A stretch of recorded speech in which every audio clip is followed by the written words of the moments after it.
Now the Irish, let's see how well those guys are doing. So far they have around 5.3 million people. The growing rate you can see here, it's pretty much, I would say, on the up trajectory, and also the overall population is on the up trajectory, but we're gonna see how well they're gonna do in the future. Now with the past 1955, around 3 million people, now 5.3 million people. Back then it was on the minus. Actually, look at this, they actually lost population, and then after 1965 start going up. They have some moments in 1990s when they lost just a little bit here, but it could be some let's say error in the data. But now they have around 1% growing population, which is something that's pretty much translated in 53,000 people, so it's not that much. But also keep in mind the Irish island is pretty much split into the Irish population, the country itself, and then we have the Northern Ireland, which is part of the UK. And I believe pretty much in the near future, I would say this island is going to be pretty much in full control of the Ireland, and they're going to reunite the island, but we're going to see how well they're doing with what they have right now, and that is going to be clearly of increase in population with that. But now let's look at this one. 1955 migration actually was on a minus, you can see, and it stayed pretty much like that for a while. And then they have different, sometimes they got up, sometimes they got down, so not that much difference, I would say. But now they have around 35,000 migrants, and keep in mind they have also a yearly net change in 53, so we can see the native population is pretty much how should we call this, left behind, I would say, when you talk about the migration. So the migrants pretty much is the main growth of the country.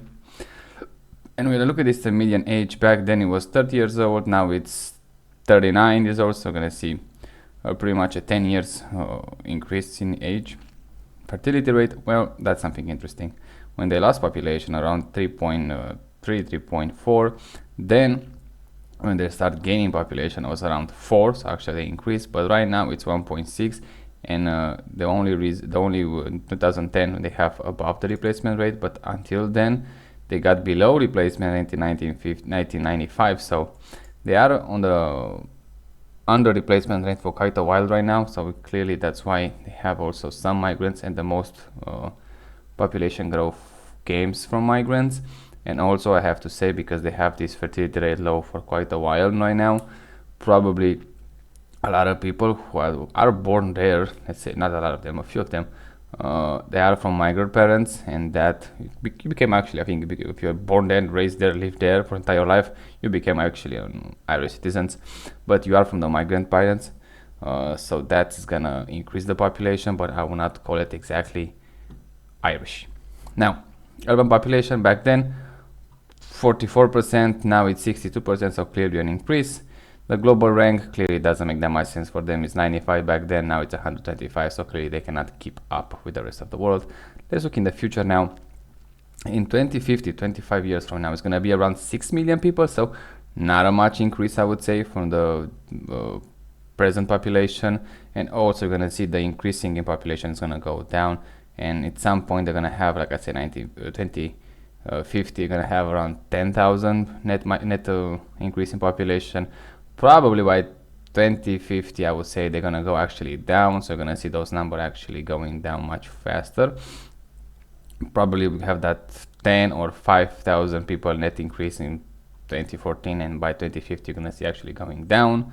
Migrants actually looks by the mid of the century is gonna go down too, but that's a hard one. I have no idea how exactly that's gonna play, but it looks like even the migration kind of going on the stop, or at least going in a slow increase. We're gonna see how that's gonna play.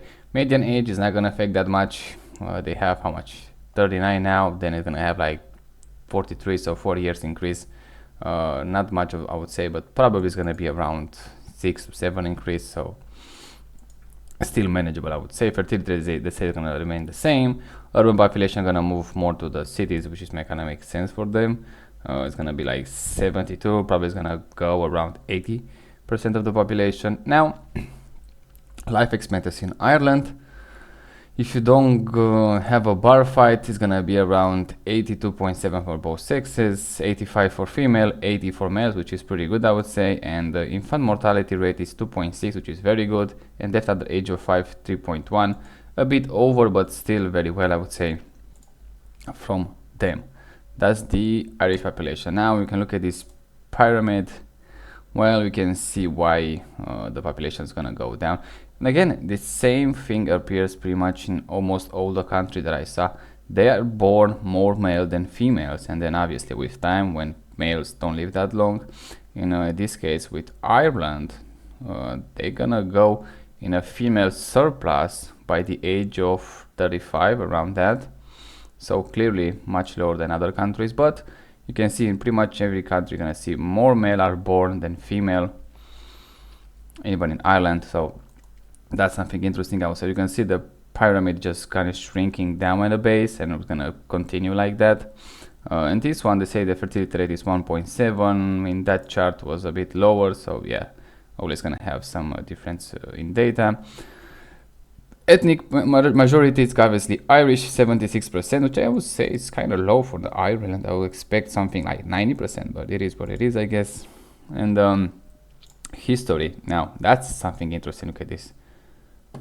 Ireland is not that new of the country, but also look at this, the first time we approved the Irish provinces in the year 400, so they are on a while, I would say. And then clearly they have that troubles with England, which they still have in Northern Ireland. But like I say, England and UK, British Empire, whatever you want to call it, they are on the declining cycle right now, I would say. And probably, I would say, not mid-century. I think that's a bit too quick. But by the end of the century, I would say that there's going to be some major changes here. I think, this is again my opinion, Canada is going to be no Commonwealth, no that bullshit. Canada is going to be fully independent. Australia, New Zealand, the same, fully independent. All those small islands in Caribbean, and pretty much any overseas territory of UK, England, is going to be pretty much fully independent. And here in this main area of the United Kingdom, I would say the Northern Ireland is going to be part of the Ireland. Scotland is going to have independence. Wales is going to have independence.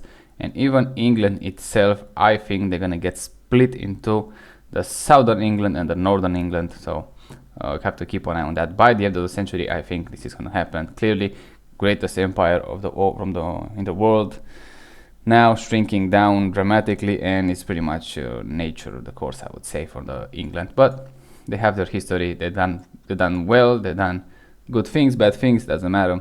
I think the Irish population is gonna see the island back, the piece of the Northern Ireland back, integrated in the Ireland Republic. Now we're gonna look at how Irish they're living. Obviously, we're gonna next video, because I'm really interesting, because it looks like have great standard of living, and we're gonna see how well they're doing there. But until then, enjoy this video, I would say, and see you in the next one.